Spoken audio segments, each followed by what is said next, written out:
This is a joint meeting of the ASMC business session and the ACC Coordinating Council. Next to me, the chair of the ACC Coordinating Council, Ron Boyles, and we'll run this session together. Our primary purpose here is to hear a peer review report on the marine recreational information system. We have with us Cynthia Jones of Old Dominion University, who was a co-chair of the peer review panel, and we have Stacey Carrot and Dave Paul Hansky, I believe I pronounced that. From the NRC. Before we get to their presentation, we have an agenda here, and I want to ask our Joint Commission of Council, do we have any changes to the agenda that anybody would like to make? Seeing none, is there any objection to approving the agenda? Seeing none, the agenda is approved by unanimous consent. We also have in our packets approval of proceedings from our October 2016 business session. Are there any changes to those agendas? Seeing none, any objection to approval of the proceedings? Seeing none, it's approved by unanimous consent. We also have the opportunity at this point on the agenda for public comment. Things not on the agenda. Is there anybody who would like to speak for the joint business session of the Coordinating Council? Seeing none, we are now down to item number 4, and I'll turn it over to our distinguished panelists. Thank you very much for having us. My name is Stacey Carrot, and I'm the study director for the review on the Marine Recreational Information Program. I'm here from the National Academy of Sciences, Engineering, and Medicine. And as was mentioned, I have to my right one of the co-chairs for our committee, Cynthia Jones, who will be delivering the majority of the presentation today. And to my left, my fellow staff member, David Folkansky, as well. So I just wanted to start by saying a few things that I know many of you already know well, which is that collectively recreational fishing can have a major impact on fish stocks, that recreational fisheries present some unique challenges for data collection, including the fact that there are many more recreational anglers, than there are commercial fishers. That some travel great distances while some fish from their own private property, that they fish from a diversity of modes, and add to that the state, regional, and sector-specific data needs. This can be a very complex issue to tackle, and I think it's important to note that our committee recognized that and took very seriously those considerations. NOAA has responsibility for collecting this data, but MRIP is only one part of a very complex fisheries management program. As you may know, in 2006, the National Research Council produced a report that evaluated the MRFIS program, and they that committee provided some very strong recommendations for improvement. And in 2007, those recommendations were essentially codified through the Magnuson-Stevens reauthorization. And now, 10 years later, Nymph has come to the academies again and asking us to review how well they have done to improve the program, which is now MRIP. And that's what this study evaluates. So the committee had a much longer statement of task than the charge that you see here, but we've tried to condense it to the 5 main points, which were to describe the approach and effectiveness of steps that NIMPS had taken to improve the program, including assessing the strength of their scientific process, which included the engagement of outside consultants, evaluate their communication, coordination, and plans for maintaining data continuity. I won't spend too much time on this slide, but I do want to point out really what a fantastic committee we had. They came from different sectors, different geographic regions. It was an incredibly diverse community in many, many ways, and they worked flawlessly together as staff. I will speak for myself in saying that, and David, in saying that this was really a tremendous committee to be a staff member for. And we're very grateful for the leadership of Cynthia and Louise Barbieri, who couldn't be here today. But Cynthia, thank you very much. The committee met on 4 occasions in 4 distinct geographic regions, and the purpose of this was to enable an opportunity to engage in a dialogue with local stakeholders in each of the regions. So we met in Washington, D.C., we met in New Orleans, Charleston, South Carolina, and Irvine, California. Now I'll turn it over to Cynthia to report out on some of the conclusions and recommendations of the committee. Thank you for your attention. As you may well know, marine recreational angling data is a collection of different programs, of which MRIP is a part. And there are programs on the West Coast, Alaska, Texas, and multiple programs on the East Coast and the Gulf Coast. The task we had at hand was to specifically look at MRIP and the surveys that are under the MRIP umbrella.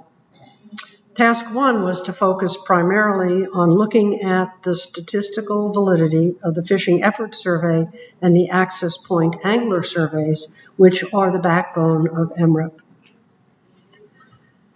The report structure goes over, if you download the pre-publication copy, we have chapters that deal with the technical components of FES and APIS, and also the evaluation and certification process, the coordination, communication, outreach, and maintaining continuity in the time series of catches so that that is available for stock assessment. So let me start with the Fishing Effort Survey. The Fishing Effort Survey for MRIP is now based on an address-based sampling mail survey approach. And the committee found that this was a major improvement of the Coastal Household Telephone Survey. What's happened over the years is where 20, 30 years ago, people had landlines. And when somebody called, you didn't know if it wasn't your mother. And you picked it up to see who was there. So the outreach to the people you phoned was really excellent. You had a good sampling frame for random digidialing, and you had good response. And that used to be 80 to 90%. With the development of lack of landlines, caller ID, and the portability of telephone numbers, this is now no longer a good way to contact people in a statistically valid fashion. There was a pilot study that was done looking at the mail surveys. Mail surveys typically give you a 30 to 40% response rate, which is much better than the 9% you typically see on telephone surveys. And in order to make it very efficient, the mail survey was also enhanced by the National Angler Registry that was established through the Magnuson-Stevens Act. And so what it does is it is stratified into coastal and non-coastal counties, and it's augmented by that registry data to improve the response rates. So you know you're efficient in getting to anglers. This is a sequence of how the National Saltwater Angler Registry was developed. The original report in 2006 envisioned an angler survey that would be coast-wide for saltwater anglers, and which would be a complete frame that would give names, addresses, and telephone numbers, which would be easy to meet and use as a valid sampling frame. The problems that were encountered with that was the fact that you already had state angler registries, which through Memorandum of Understanding were allowed to substitute for the National Angler Registry. And as you're aware, there are various exemptions to state licenses for young people, for us old people, for military, and the exemptions are not necessarily consistent from one state to the next. And what that affects is it affects an incomplete sampling frame. That was why MRIP did not use the initial National Saltwater Angler Registry as its sampling frame. We were impressed to see Nymphs use the address-based sampling that they did. This follows the post office carrier's routes and addresses. And so it's extremely thorough in being able to cover people who live in coastal and non-coastal counties of the coastal states. This is an abbreviated set of recommendations. I ask you to look at the report for the complete set. And what we requested that Nymphs do is to evaluate the cognitive properties of the 2-month recall period. This was original research on the 2-month recall period was done 20 to 30 years ago. And in fact, it might be worthwhile to see whether that recall period could be done differently. For example, a 1-month period of recall. We also wanted to have Nymphs evaluate potential prospective data collection. An example of this would be, what's done is one mails out a survey questionnaire, and then one follows through, and in that package it has a letter, it has the questionnaire itself, the survey instrument, and it also has frequently asked questions. And the angler then responds as to what fishing they've done in the prior 2 months. It might be of value to, when the anglers have been selected, to mail ahead of time a log that they could keep track of, that they knew they were going to be contacted, and then at the end of that 2 months they would be mailed a survey instrument and return that. So that's an idea of prospective data collection to enhance an angler's recall. We also looked at the issue of evaluating electronic data collection as an option. And I'm going to be very, very specific in a little while on electronic data collection, because this seems to be a point of conversation. What we're talking about specifically for electronic data collection would be to have a web-based response system available to those anglers who were selected for the mail survey. So instead of simply responding by filling in a paper survey instrument, they could also be given a specific code and go onto a website and do it electronically. This wouldn't be that they volunteered data, but that they were selected and were allowed this as an option. You have to be careful with this, though. This is called, Dillman calls this a mixed mode sample. And when you contact anglers with a survey instrument and you have frequently asked questions, they have a sheet that they can look at to clarify things. In a web-based questionnaire, it is potential that they can drill down slightly differently to get an answer to a question they have.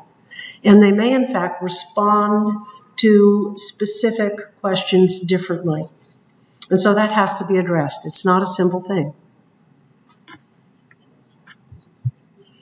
For the APIS survey design, this is a substantial improvement over MERFIS.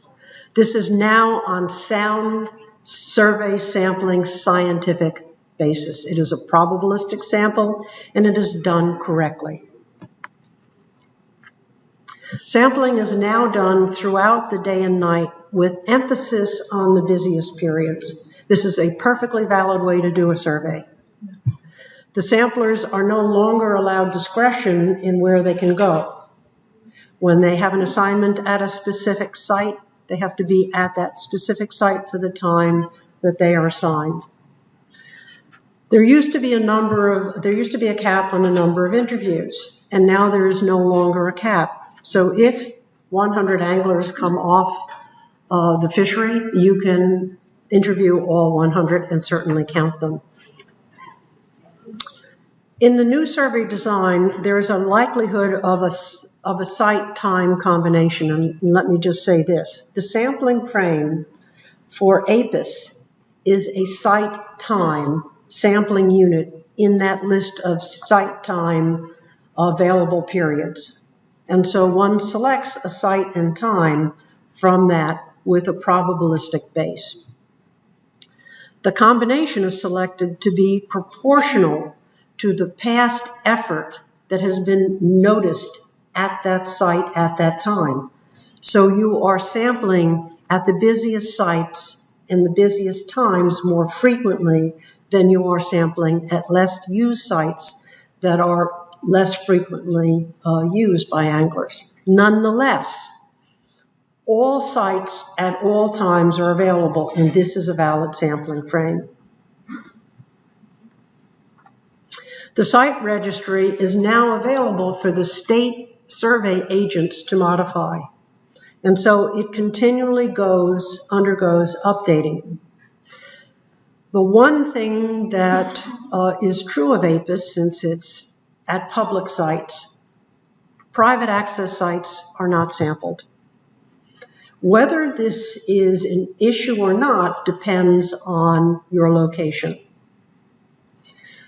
For example, in places like California, there are not a great many private sites compared to the public access.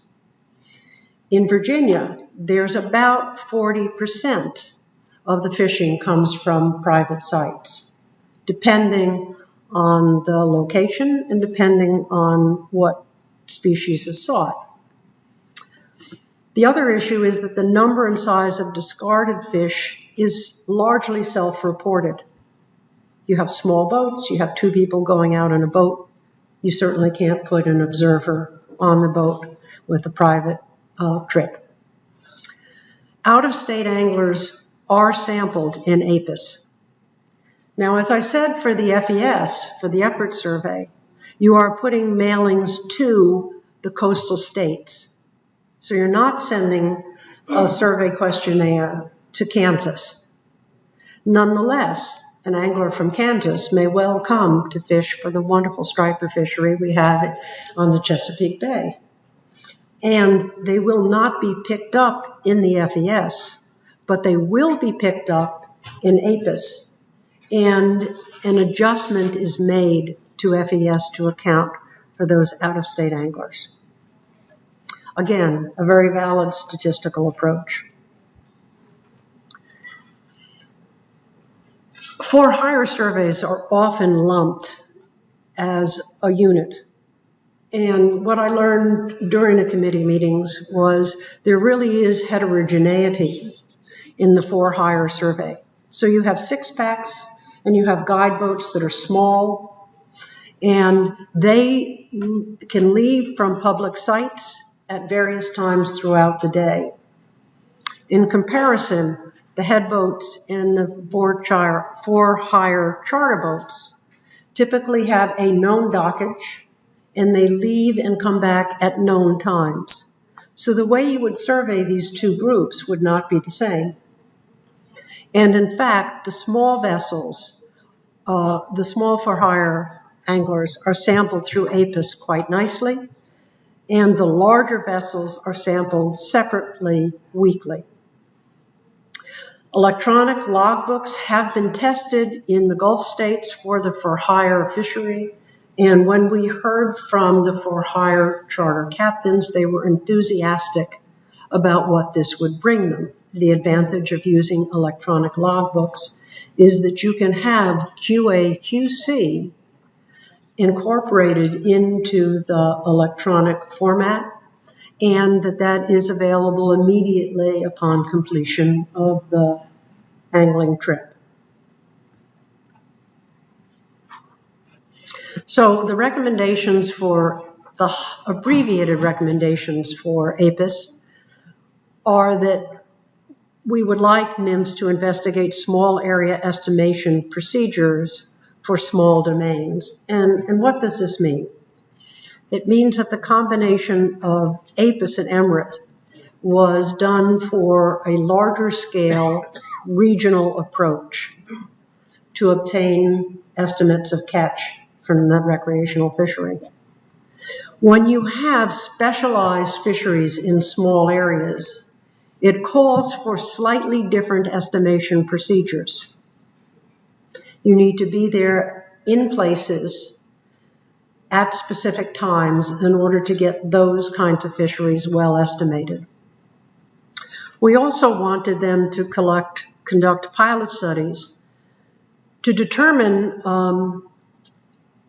what the catch estimates might be in comparing public to private access. Again, this is going to be, the importance of this will vary regionally. The assumption now in making the catch estimate by combining the effort survey from FES with the catch per unit effort survey from APIS is that catch per unit effort represents both public and private adequately.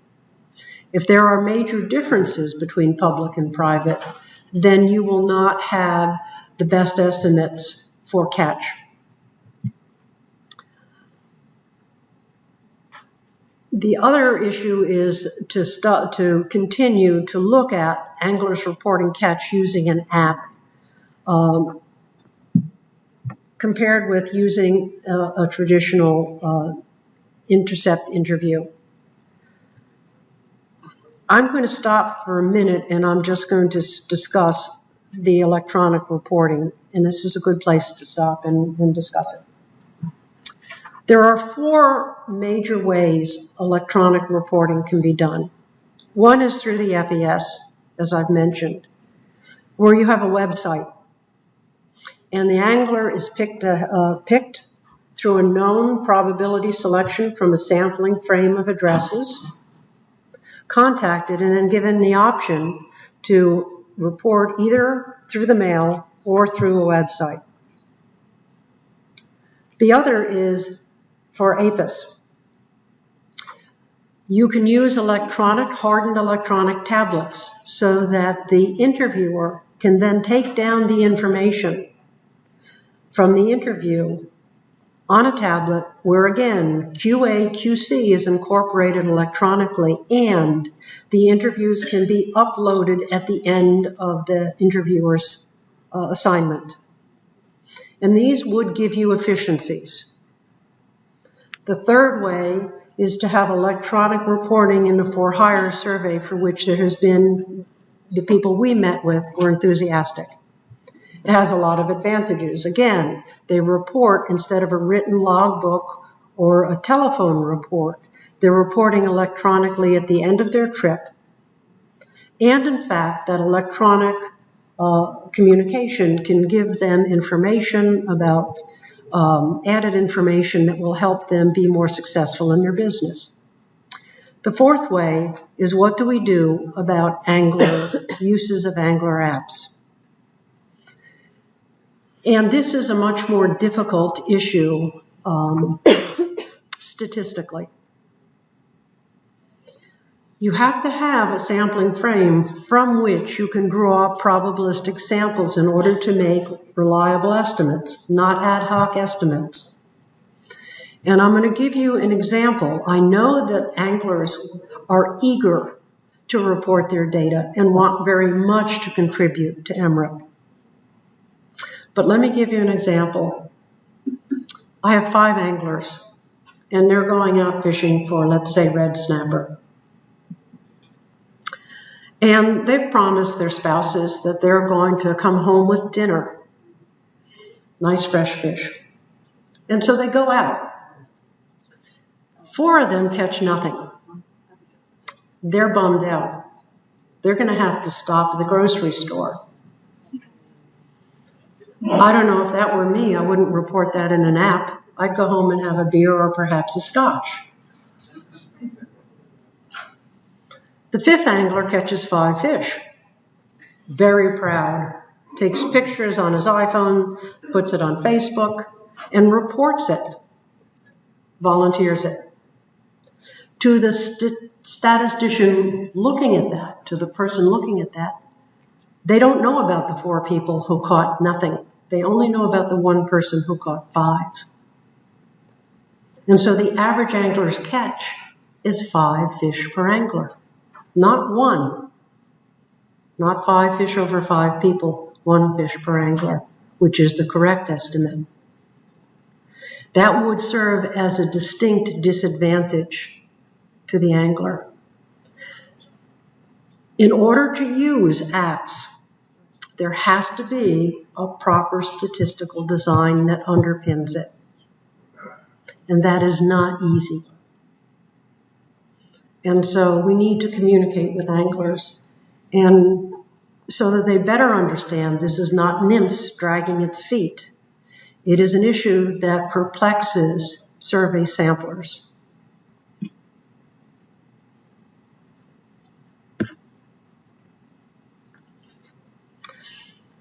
We also looked at continued scientific evaluation, review, and certification. And MRIP has invested very well in this process of evaluation and certification. This requires highly specialized people to be able to evaluate the development, review, and certification of surveys. And NIMS has put together, I believe it's gone in-house from 6 to 12. And it now has an outside group of some of the world's best survey statisticians as consultants. And so this has been a very solidly done effort at improving certification and help in the regions in doing properly designed statistics for estimating recreational effort and catch.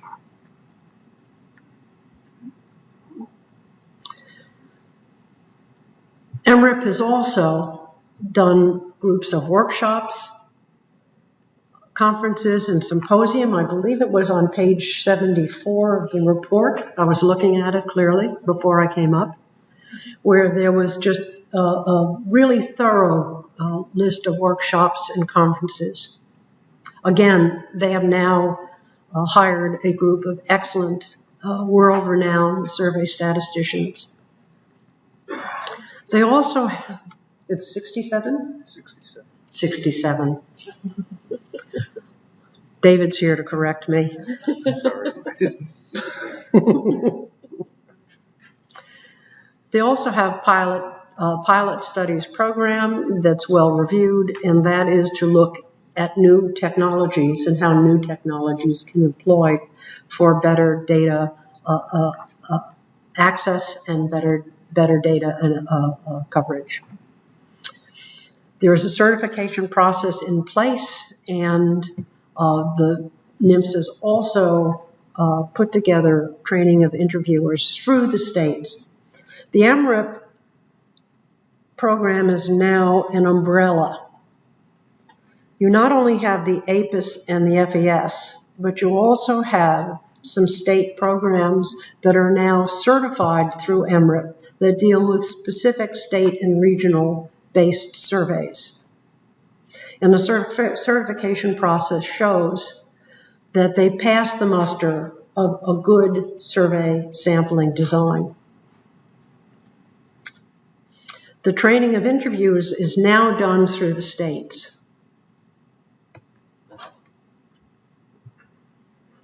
Our recommendations are that we want them to expand the pool of consultants if possible.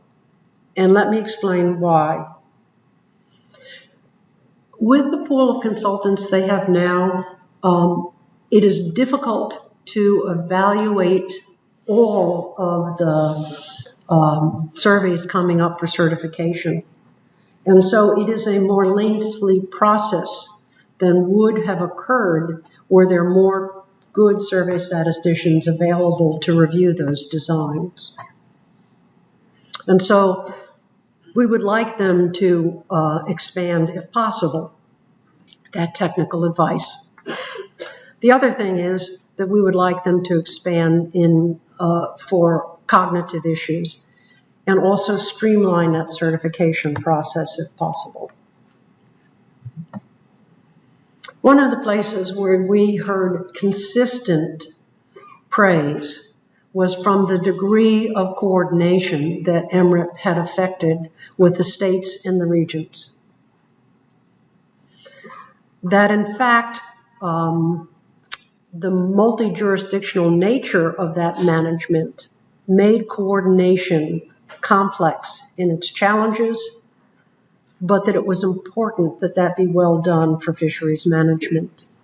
And they have made significant progress in that responsiveness to regional and state needs. They have improved the coordination through the fisheries information networks and through ACCSP.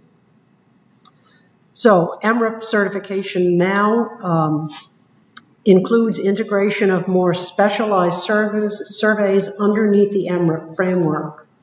And so what this is ensuring is a national perspective to the work that's being done. So you know that even for these specialized surveys, that those catch numbers that go into the into the stock assessments for determining annual catch limits are done in a proper fashion.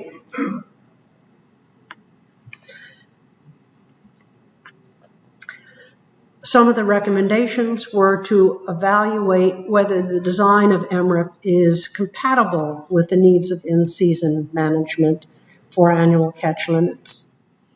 And this is one where I have seen on angler blogs, I think, I'm careful in my choice of words, perhaps a lack of understanding in the overall design of what MRIP was built for and in what the needs of in-season management entail. Depending on the length of the season, if it's a 9-day red snapper season, it would be difficult to do in-season management with a 2-month wave. It would require a very specialized survey. And so it's important, but not all in-season management is for fisheries that are done over 9 days. Some might be over 3 months. So it's important to evaluate how MRIP could do in-season management and what other kinds of survey designs under the MRIP umbrella might be useful in that regard. And again, this needs to be looked at quite carefully. We want to continue to see MRIP expand their investments in coordination and technical support for their state and regional partners. We also want them to be able to clearly articulate what the significance and importance of their approach is in implementing that national perspective. It's very easy when you're in a region and you have people who have urgent demands to not understand, I don't even want to say not understand, to forget that you need to do a national perspective here. The other issue was with communication. And communication means a two-way street, that MRIP brings information to its partners and its stakeholders, and that MRIP hears from its partners and its stakeholders. And we looked at the communication plan. We would like to see a little more needs assessment on that plan and more detail on outreach from that plan. We commend in the report NIMS on its website. If you haven't been there, it is replete with detail. I'm not sure as a survey statistician, when I put that hat on, that I could have gotten much. I mean, there was a great deal of detail. I turned to that website repeatedly. The communication with the state and regional partners we also found was quite excellent. Challenges, however, remain. What we found was that when the MRIP scientists were talking to stock assessment scientists, that this was a one-on-one communication largely, and that we thought that that should continue. But it also could be expanded to also include more communication to the management councils and to the regional partners. The other issue that's important is that MRIP communicate to the stakeholders, and the stakeholders can make their concerns known to MRIP. Having worked with recreational anglers for 30 years now, I understand the challenges of that communication, particularly when you have a survey like MRIP and its component surveys, certified surveys. How difficult sometimes that is. Not everybody understands what a random sample is and why you need a random sample or what a probabilistic sampling frame is.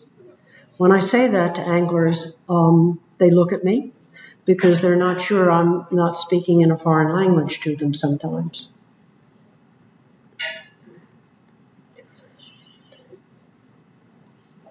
So we understood what the challenges were.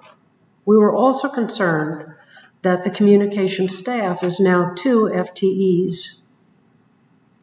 And this is an enormous task in communication. Our concern here was that at the heart of a good sample is that the data that you collect is the best data possible. And the best way to do that for recreational fisheries is to have the anglers believe in the program that you have. So they're contributing heartily and with veracity. So MRIP has established a large team of statistical experts, and we would like to see a similarly experienced team of experts in communication and outreach. So our abbreviations was that they should develop and lead an integrated communication strategy with their partners, in which the role of MRIP is clearly defined. MRIP should allow for one of the other recommendations we had is we had the for-hire captains talk to us about their concerns. And so we've recommended that MRIP allow the for-hire captains to review their own data, not other people's data, but their own data. So they submit it and they can verify that it was submitted correctly. And it reflects, in fact, what they saw.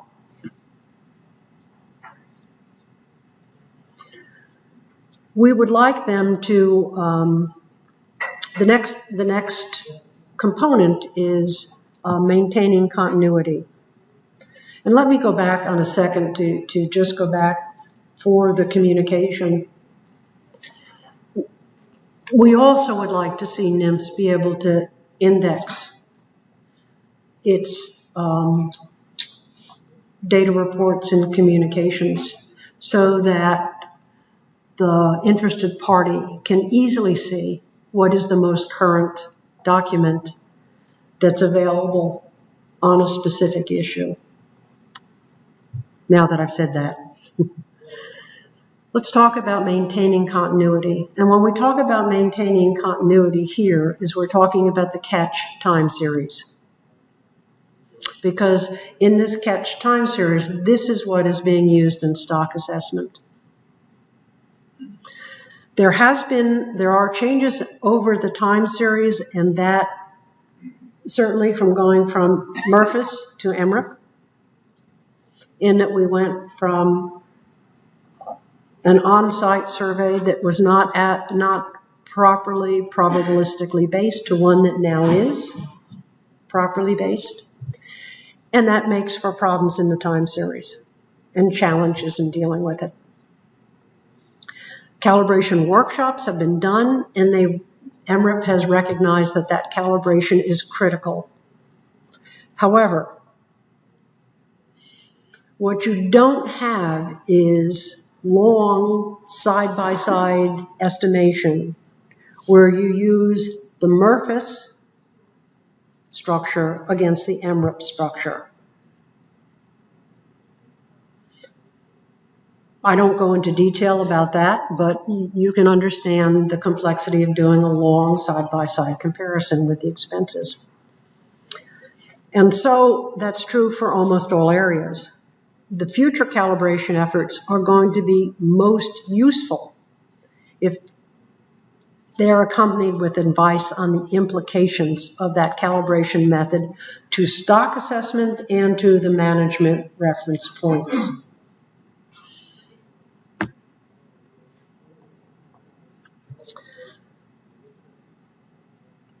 Abbreviated highlights and highlighted recommendations are that they should continue to develop a statistically sound calibration methodology as improvements to the surveys are incorporated. In the interim, they're using a ratio-based estimate, and we believe they should continue with that use in calibrations. For complex age-based assessments, scientists should employ alternative catchability functions as a means to accommodate the potential issues with this calibration between the old and the new survey. For non-age-based assessments, scientists should exercise caution.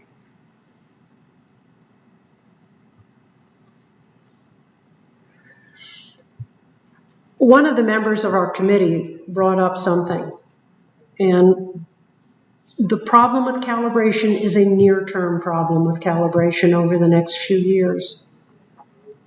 Stock assessment scientists can handle changes in time series, catch time series, if in fact they have enough data points to do so. So in the years ahead, this will become less problematic. So to conclude, the redesign of MRIP is impressive, and it is providing reliable catch data to fisheries managers. There has been a major improvement to the statistical soundness of the survey design by reducing the sources of bias, increasing the sampling efficiency through the use of address-based sampling with the efficiencies accomplished by pairing that with the National Saltwater Angler Registry, and increase coordination with their partners and their expert consulting team. Some additional challenges remain, including those associated with non-response, electronic data collection, and communication and outreach to some audiences. Are there any questions?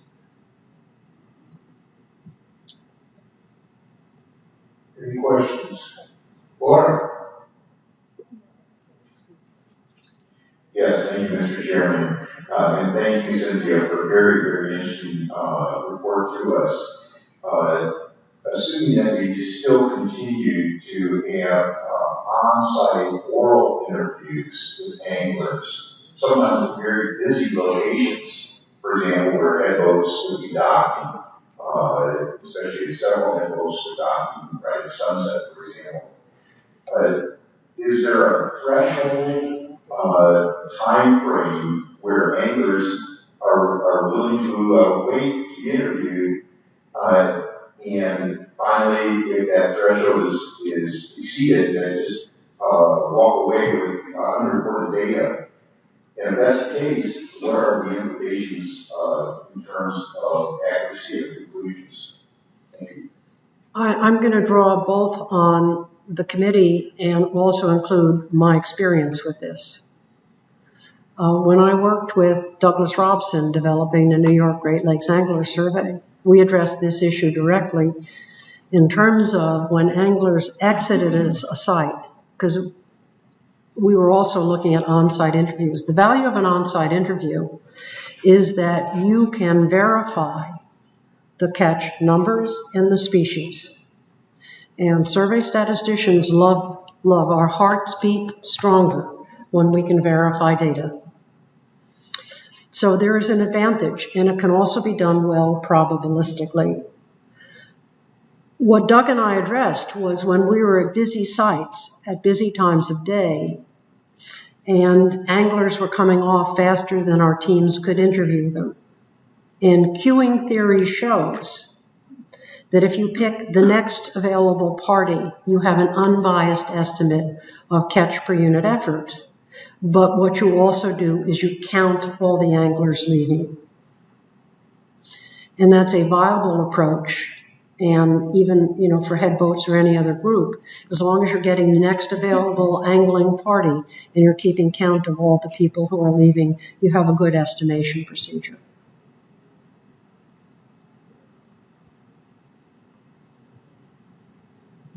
Other questions? I had a question when I heard fishing officer they don't use out-of-state anglers. And what I wanted to get is a clarification. Getting clarification as how Kansas comes to Saltwater, comes to Saltwater State, buys a non-limited license. What about a coastal state? For example, the state itself, the state of New Hampshire, does not buy the New Hampshire saltwater license. It goes to Florida buys a license. They not be included in the fishing surveys. They would be included in the address bases from New Hampshire. So any of the coastal states that are under the MRIP umbrella use that address-based sampling. And that's enhanced by the license frame. What I mean by that is that there is a combination of addresses, and then what's queried is, are any of those addresses also on the license frame? And people with addresses on the license frame are pulled with higher known probability than people who have addresses but are not on the license frame. So if you're not on the license frame but are pulled on your state address, you still have a probability of being sampled. And if you're fishing in Florida, you're going to have a probability of being caught in APIS for your catch per unit effort.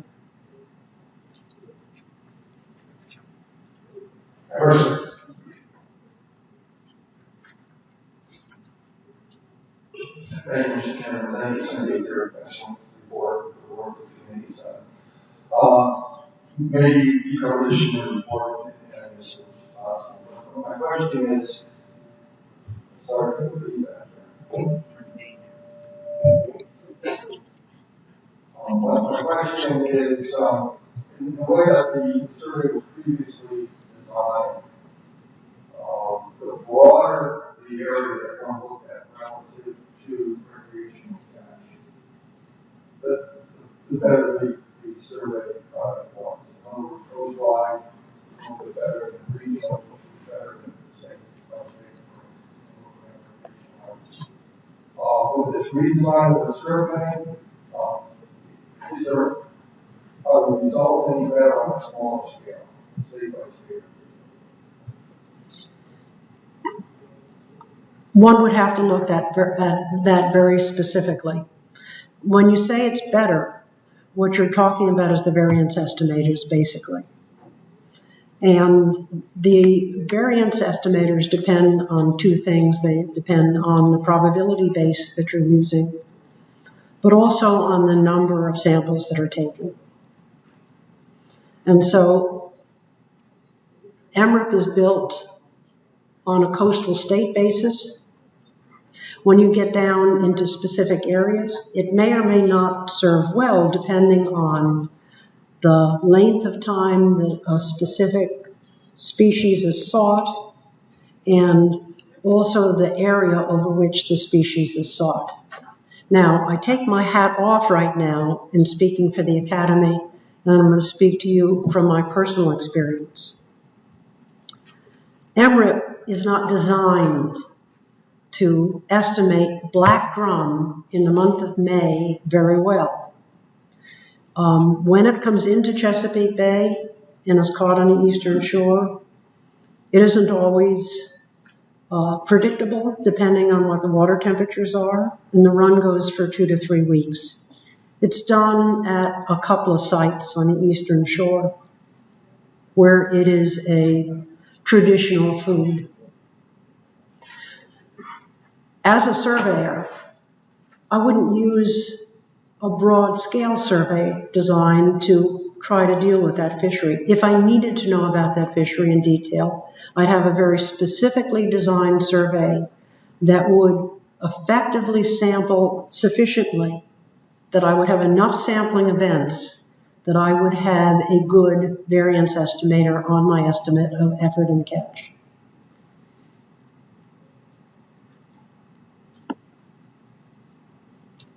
Adam? Thank you very much for the presentation and the efforts. One of the last slides indicated more reliable data. Was wondering if you could quantify the data more reliable. I think there's a question today from anglers and managers as well about just how reliable it is. Could be twice as reliable as it was and still not very reliable for management use. One of the things that strikes me is that when we go back and look at past data, the PSEs on a very important species, some flounder across state New Jersey, basically doubled when we went to temperate data. From 2004 to the present, PSEs average somewhere around 10%, it was 5% under those 2005. So if you could provide some sense of the magnitude of what you think more reliable is, that would be helpful. I'm going to address it in a slightly different way because reliable can be interpreted a lot of ways, and as a data person, I like to be very specific. One of the advances of MRIP is a solidly statistically based probabilistic survey now. And so it passes all the tests for a properly designed survey, as we say in the report. What has been recognized is when you go to an access site, for example, the anglers within that access site are not independent. And so rather than assuming they're independent sample units from an access site, the access site is now handled based on a cluster sampling approach. And so you produce variance based on a cluster sample estimate. And that's properly done. That is correct now. Does that make for a difference in PSE? It can, depending on the number of samples you've taken.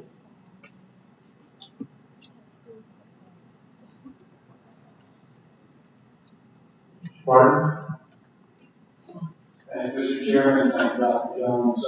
There's a little bit of discussion about temporal in-season analysis. And I was just wondering if you could offer some thoughts on spatial resolution, both the limitations and the potential of the survey going forward. Right now, it's state-by-state estimates. I'm just curious if we could get more discrete geographic, more discrete geographic specificity has been some features in your opinion? Thank you. More specific geographic specificity is more interviews is more money. So if a state wants more specificity and more interviews, and specifically done in a probabilistic fashion of a specific region, it can do that. It's going to cost more money.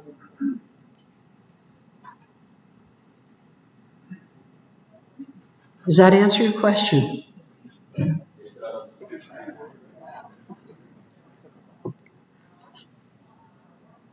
Jim? Thank you, Cynthia, for the report. I appreciate national government's putting everybody together and doing this work as going forward. It seems to me like we are working on one end of the spectrum. So we know that MRIP is used, first of all, it was designed as a national survey. In our management processes, though, we are using it for world map. Of course, then you get more money when you do specific surveys. And so it seems to me like MRIP is kind of like this little burrow at the bottom of the mountain. At first we asked it to take up the mountain with some straw, to build a straw. And then we asked it to take some twigs. And then we asked it to take some bricks. And sooner or later, if our management becomes more and more sophisticated, MRIP is not going to be able to do that. And don't you think that we are working on the flexibility of using advocacy surveys? We also work on the other end, and that is making the national standards and magazines to make them a little bit more flexible so we can actually use the tool that we developed. That's kind of a comment that's also out here.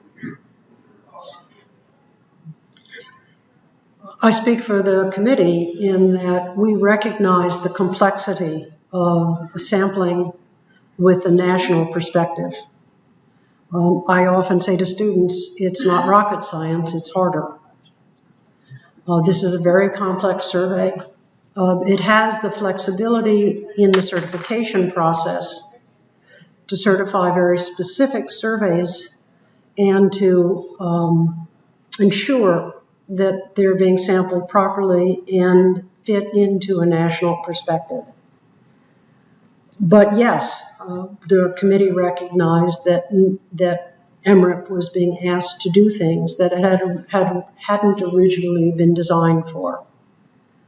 Taking my hat off, again, as a representative speaking for the academies, I know from personal experience, as I've done large-scale surveys, that when we did the New York Great Lakes Angler Survey, we were specifically asked to come up with, people wanted an estimate of a specific site.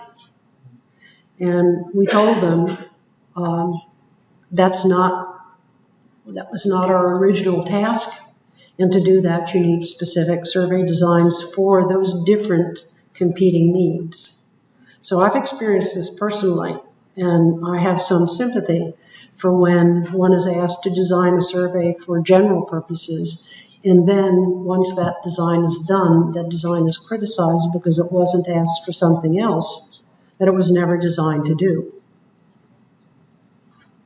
I actually think you're speaking for the committee in that too. Okay, that was personal experience.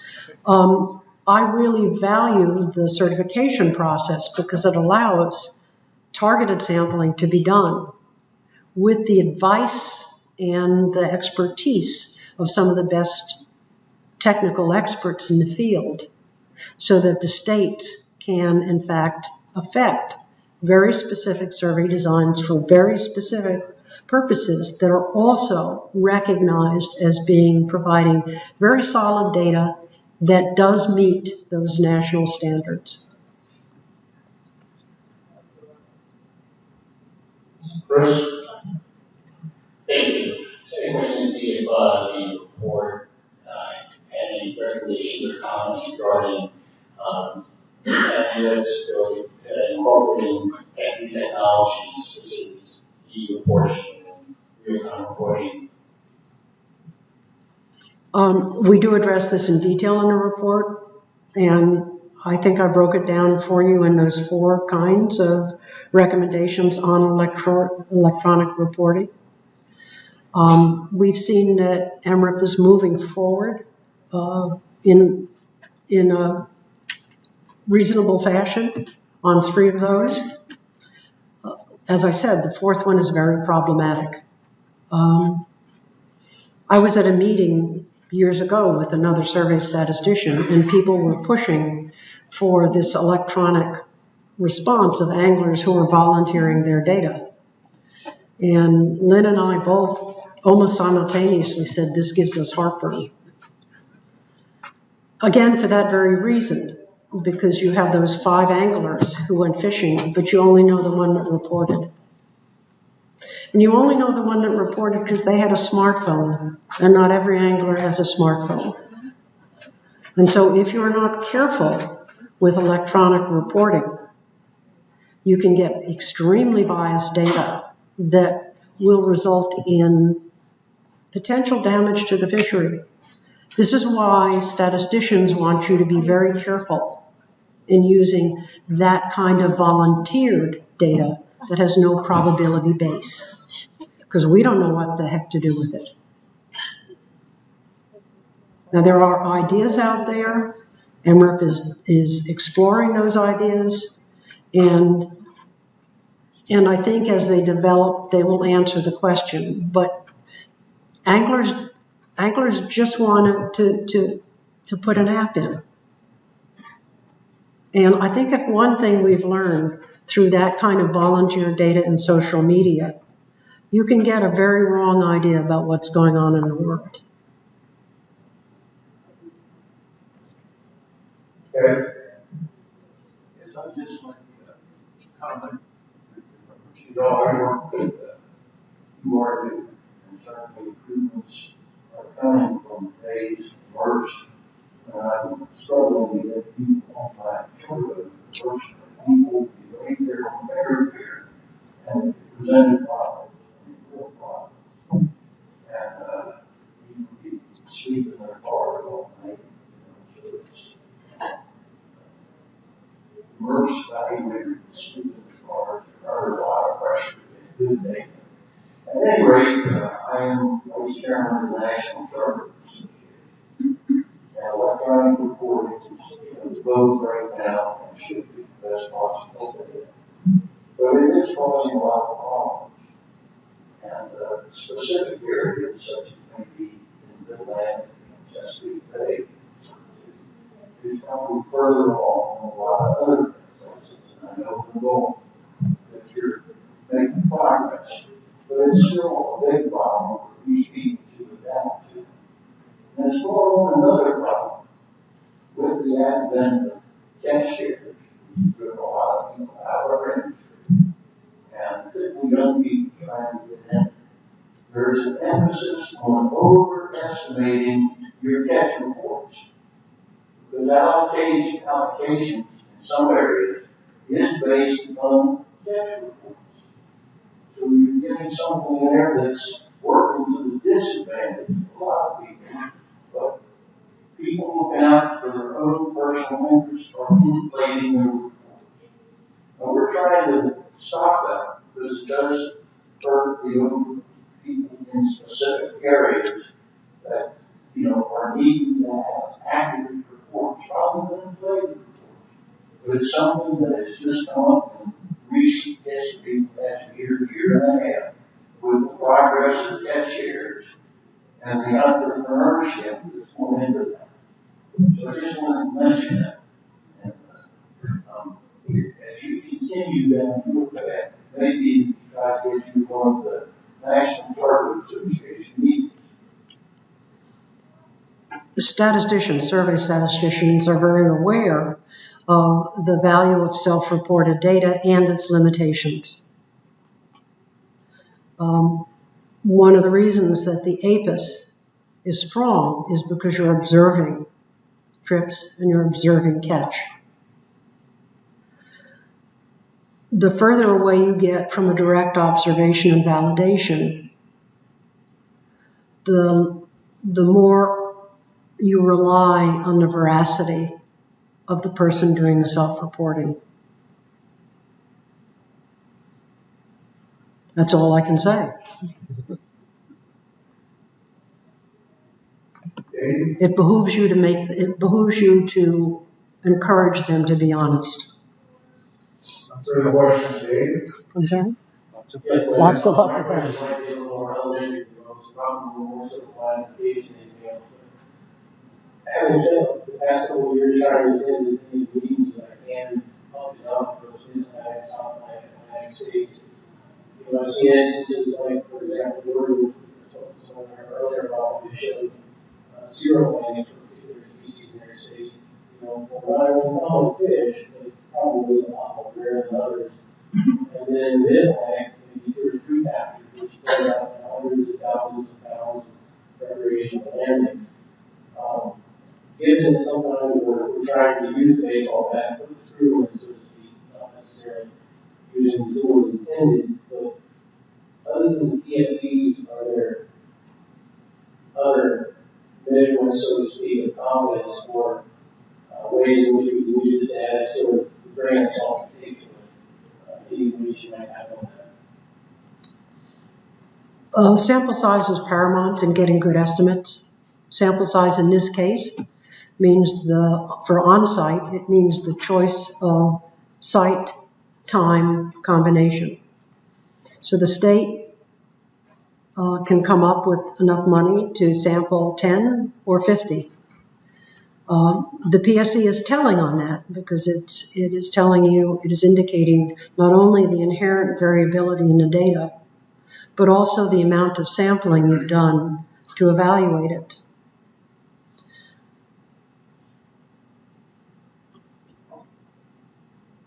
The other statistical evaluative tool that you have is power.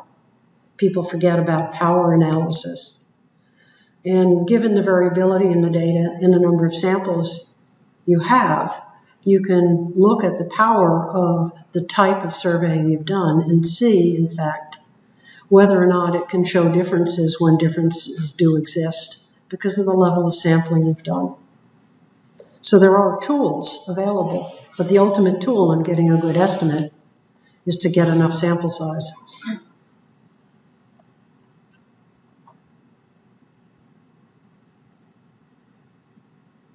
Kathy? I think everybody who's on it briefly, the report is incredibly detailed and plus really good background information on the way estimates are currently conducted, not change from the previous design. To Darwin's question about the prior level of information and potential for charter operators to sometimes complete their tasks, how do we deal with that moving forward with issues management? I just want to mention that the MRIP program published in early December their electronic policy roadmap. So they were on their way to do several MRIP projects to work on certifying designs, which is a state region in proceed with Mandatory Electronic Logbook should they want to. One of the main components that's being reviewed is the South Carolina project, which all South End states are participating on in terms of how do we handle outside validation. How do you take the component of the trip that is reported by the angler and for your logbook by the charter captain? And that's going to be something that we're working on developing in a statistically sound or also peer-reviewed fashion. Just wanted to add that. Thank you very much.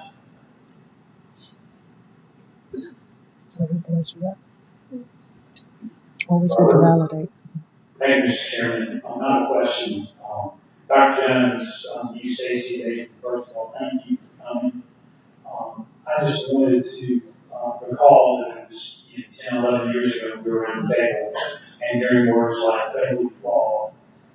And I'd like to thank the committee, Dr. Barbieri, the folks who have taken a good hard look at what was clearly a very, very important part of our fishing community toolkit. And thank you for helping us make things better. Thank you for your review. I think it's important that we recognize no fisheries commitments making things better as well. I just wanted to say thank you. It appears we've come a long way. We have a long way yet to go. But I'm grateful for the effort. Thank you. I'd also like to extend my thank you to all three who take the time to come here and explain to you a very detailed but understand. Stacey, is that another point like that? If I may. Just a couple of additional points that I'd like to make in conclusion. We'd really like to thank the Nymph staff for their very diligent job of providing us with resources and responding to our inquiries. We probably flooded their inbox on a daily or weekly, if not daily, time frame, asking them questions and requesting documents from them. So we'd like to thank them. Also the reviewers of the report who are listed in the report. And I'd like to just point out, we haven't brought copies of the pre-publication version with us, but it is available online at nap.edu. We have, however, brought with us the report highlights, which is just a 4-page document that sort of highlights, in pretty general terms, the report's conclusions and recommendations, and that can be found on the table outside. And if you have any additional questions after this meeting, please don't hesitate to reach out to me or to the committee chairs as well. Okay, thank you very much again for being here, and we have a motion board that's going to be in half an hour. Yes, the lunch is available to commissioners and invited guests outside of the hallway, so it's ready to roll. So I think